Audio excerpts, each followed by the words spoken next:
என்னதான் கதிர் ராஜி 2 பேருமே விருப்பமே இல்லாம கல்யாணம் பண்ணிருந்தாலும் ராஜியை கடைசி வரைக்குமே விட்டு கொடுக்காம கதிர் பேசுறது உங்களுக்கும் பிடிச்சிருந்துச்சுன்னா மறக்காம இந்த வீடியோக்கு ஒரு லைக் பண்ணி உங்க ஆதரவை தருவீங்க. பாண்டியன் ஸ்டோர்ஸ் அப்கமிங் ப்ரோமோல என்ன நடக்க போகுதுங்கிற ப்ரெடிக்ஷனை இந்த வீடியோல பார்க்கலாம். வீட்ல நடந்த பிரச்சனையால செந்திலோட மனசு வந்து ரொம்ப வருத்தப்பட ஆரம்பிக்குது. இந்த எல்லா பிரச்சனைக்கும் காரணம் நம்ம தான். ஆனா நமக்கு சப்போர்ட் பண்ணி பேசி தேவையில்லாம மீனா வந்துட்டு அது மேல தேவையில்லாம பழிய போட்டுக்குச்சு. இப்ப மீனா கூட வீட்ல இருக்க யாருமே பேச மாட்டாங்க. பணத்தை எடுத்து கொடுத்தது நம்மளோட தப்பு. மீனா கிட்டே சொல்லாம வீட்டு பணத்தை எடுத்து கொடுத்தது நம்மளோட தப்பு. நமக்கு உதவி பண்ண நினைச்சுதான் கடைசியில இப்ப மீனா மாட்டி இருக்கு. இந்த பிரச்சனைக்கு மீனாக்கு எந்த சம்பந்தமே கிடையாது. நான் தான் முழு பிரச்சனைக்கு காரணம் அப்படிங்கறத அப்பா கிட்ட நம்ம சொல்லி ஆகணும். மீனா மேல எந்த ஒரு கெட்ட பேருமே வரக்கூடாது அப்படி சொல்லி செந்தில் வந்து ரொம்ப வருத்தப்பட்டு இருக்காரு. கரெக்டா அந்த டைமுக்கு மீனாவுமே அங்க வந்துடுறாங்க. மீனா சோகமா இருக்கிறத பார்த்ததுமே செந்திலுக்கே புரிஞ்சிருது. என்னாச்சு மீனா ஏன் அப்படி சோகமா இருக்குன்னு சொல்லி கேட்கிறாரு. அத்தை மாமா சொல்லி யாருமே பேசவே மாட்டாங்க. இத்தனை நாளா எல்லாருமே பேசிக்கிட்டே இருந்துட்டு திடீர்னு பேசாம இருக்கும். எனக்கே ஒரு மாதிரி சங்கடமா இருக்கு. எனக்கு வீட்டுல இருக்கிறதுக்கே ஒரு மாதிரி இருக்கு அப்படி சொல்லி மீனா ரொம்ப வருத்தப்பட்டு இருக்காங்க.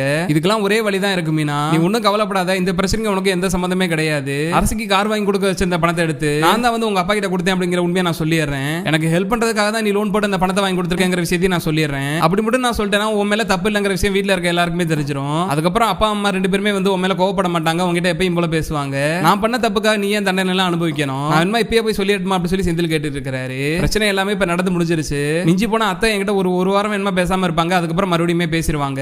அவங்க கோவம் தண்ணீர வரைக்கும் நம்ம கொஞ்சமாவது டைம் கொடுக்கணும்ல. அதுக்குள்ளாட்டி நீங்களாம் போய் தேவையில்லாம உண்மையை சொல்றேன்னு சொல்லி பிரச்சனை ரொம்பவே பெருசாக்கிறாதீங்க. இது யாருக்கிட்டயுமே சொல்ல வேண்டாம் அப்படி சொல்லி மீனாமே சொல்லி பாக்குறாங்க. இன்னொரு பக்கம் மீனாவோட நிலைமையை புரிஞ்சுக்கிட்டு மீனாவுக்கு ஆதரவா பேசுறதுக்காக ராஜி வந்து டைரக்டா போய் கோமதி கிட்டே பேச ஆரம்பிச்சிட்டாங்க. மீனா மேலதான் கோமா இருக்காங்கன்னு பார்த்தா கோமதி வந்துட்டு ராஜி கிட்டக்குமே பேச மாட்டாங்க. இதனால டென்ஷன் ஆன ராஜி வந்துட்டு உங்களுக்கு மீனாக்கா மேல மட்டும் தானே கோவம் வச்சு இப்ப எதுக்காக என் கூட பேச மாட்டீங்க? நான் உங்களுக்கு என்ன பண்ணேன் அப்படி சொல்லி ராஜி கோவப்பட்டு கேட்கறாங்க.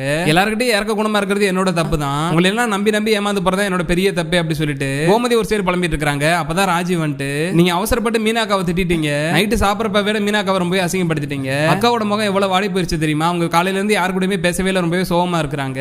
எனக்காக போய் நீங்க பேசுங்களேன் அப்படி சொல்லி கோமதி கிட்ட கேட்டுட்டு இருக்காங்க. இப்படி அப்பாவி மாதிரி மூஞ்ச வச்சுதான் வீட்டுல இருக்க எல்லாருமே நீங்க ஏமாத்திட்டு இருக்கீங்க. இதுக்கு மேலே நான் உங்களோட நடிப்பெல்லாம் நம்புறதுக்கு தயாராவே கிடையாது. உங்க வாழ்க்கைக்கு என்ன தேவையோ அதை நீங்களே முடிவு பண்ண ஆரம்பிச்சிட்டீங்க. இதுக்கப்புறம் எதுக்காக நான் வந்து உங்ககிட்ட எல்லாம் பேசிக்கிட்டு இருக்கணும்? என்னால மீனா கிட்ட எல்லாம் பேசவே முடியாது. தயவுசெய்து இங்க நிக்காத போயிரு அப்படி சொல்லிட்டு கோமதி வந்து ராஜியை மிரட்டிட்டு இருக்காங்க. அப்பதான் ராஜி வந்துட்டு இப்ப நீங்க எந்த ரீசனுக்காக தான் மீனா கிட்ட பேச மாட்டீங்க அதையாவது சொல்லுங்கன்னு சொல்லி கேக்குறாங்க. நம்ம மேல ஒருத்தவங்களுக்கு உண்மையான ரெஸ்பெக்ட் இருந்துச்சுன்னா அவங்க நம்ம கிட்ட எந்த ஒரு உண்மையுமே மறைக்க மாட்டாங்க.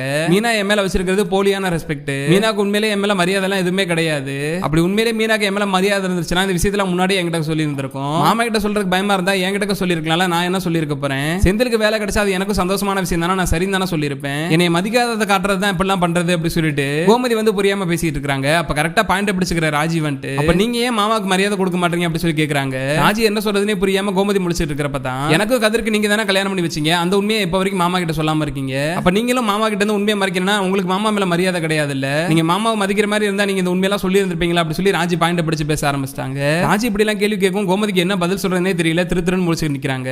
இந்த கேள்விக்கு என்னால பதில் சொல்ல முடியாது. ஒழுங்கா கிளம்பி போயிருன்னு சொல்லிட்டு ராஜியை விரட்டி விட்டுறாங்க. இப்படி ராஜிக்கும் கோமதிக்கு இடையில பேச்சுவார்த்தை நடந்தது. கிச்சனுக்கு வெளியே நின்று கதிர் ஒண்ணு விடாம கேட்டுறாரு. இப்ப ராஜி ரூம் விட்டு வெளியே போனதுக்கு அப்புறமா ராஜிக்கு சப்போர்ட்டா கதிர்மே வந்துட்டு ராஜி பேசுனதுல என்ன தப்பு இருக்கு? ராஜி நியாயத்தை தானமா சொல்லுது. மீனா நீ உண்மையை மறைச்சதுக்காக அவங்க மேல கோவப்படுறீங்கன்னா அப்ப நீங்களுமே தானே அப்பா கிட்ட இந்த உண்மையெல்லாம் மறைச்சிருக்கீங்க.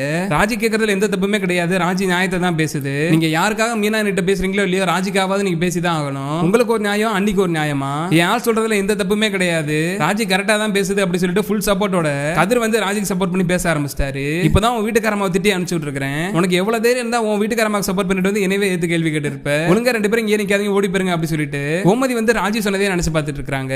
இன்னொரு பக்கம் கதிர் வந்து கோமதி கிட்ட பேசியிருந்ததை ராஜி வெளியே நின்று கேட்டுறாங்க. கதிர் நமக்காக சப்போர்ட் பண்ணி அவை வாயாலே என்னோட ஆள் சொல்றதான் கரெக்ட்னு சொல்லி சொல்றானா கதிருக்கு என் மேல எந்த அளவுக்கு பாசம் இருந்திருக்கும். அவங்க அம்மா கிட்டக்கே வந்து எனக்கு சப்போர்ட்டா எதிர்த்து போய் கேள்வி கேட்கறான். முன்ன மாதிரி எல்லாம் இல்ல. கதிர் இப்பெல்லாம் ரொம்பவே மாற ஆரம்பிச்சா அப்படி சொல்லிட்டு ராஜி ரொம்பவே சந்தோஷப்பட்டு இருக்காங்க. இன்னொரு பக்கம் கிச்சன்ல இருந்து வெளியே வர கதிர் வந்து ராஜிக்கு சப்போர்ட் பண்ணி பேசுனது எதுவுமே தெரியாத மாதிரி நீ எதுக்காக எங்க அம்மா கிட்ட கோவப்பட்டு கத்திக்கிட்டு இருக்கிற? எங்க அம்மா சொல்றாங்கன்னா அது கண்டிப்பா ஏதாவது ஒரு நியாயம் இருக்கும். எங்க அம்மாவெல்லாம் எதிர்த்து பேசக்கூடாது அப்படி சொல்லிட்டு கிச்சன்ல ஒண்ணு பேசிட்டு இங்க வந்து ஒண்ணு மாத்தி பேசிக்கிட்டு இருக்காரு. கிச்சன்ல நடந்ததெல்லாம் ராஜிக்கு தெரிஞ்சுமே தெரியாத மாதிரி சிரிச்சுக்கிட்டே தான் இருக்காங்க. கூடி சீக்கிரமே இந்த ராஜியை வந்துட்டு எப்படியாவது இப்படியே பேசி கோமதியோட மனசை மாத்தி இந்த மீனாவையும் கோமதி சேர்த்து வச்சுட்டா நல்லா இருக்கும்னு நீங்களும் நினைச்சீங்கன்னா மறக்காம இந்த வீடியோக்கு ஒரு லைக் பண்ணி உங்க ஆதரவை தருவீங்க.